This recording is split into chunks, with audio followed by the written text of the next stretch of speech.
కీర్తన 24.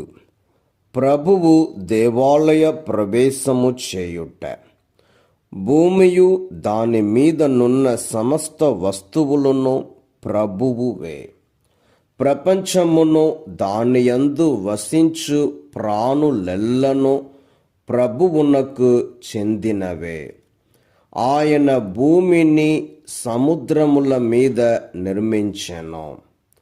అంత ప్రవాహముల మీద స్థిరముగా నెలకొల్పెను. ప్రభువు పర్వతము నెక్కుటకు అర్హుడెవడు?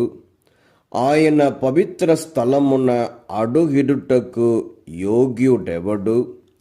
నిర్దోషమైన చేతులు కలవాడు, పవిత్రమైన హృదయము కలవాడు, విగ్రహములను ఆరాధింపని వాడు, వ్యర్థ క్రియలపై మనస్సు పెట్టని వాడు, అబద్ధ ప్రమాణములు చేయని వాడు ఎవడో అతడే యోగ్యుడు.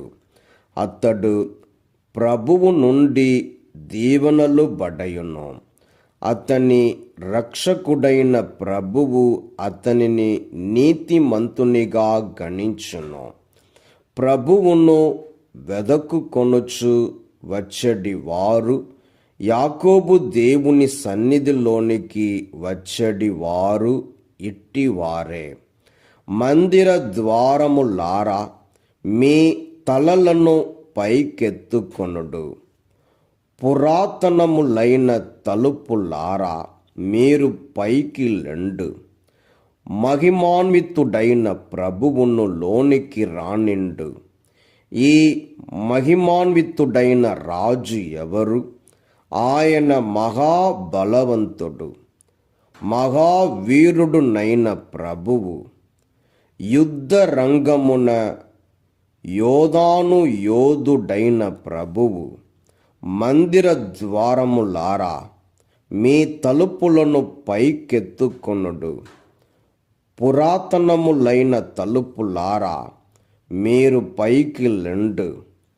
మహిమాన్వితుడైన ప్రభువును లోనికి రానిండు. ఈ మహిమాన్వితుడైన రాజు ఎవరు? ఆయన సైన్యములకు అధిపతి అయిన ప్రభువు. మహిమాన్వితుడైన ప్రభువు ఆయనే.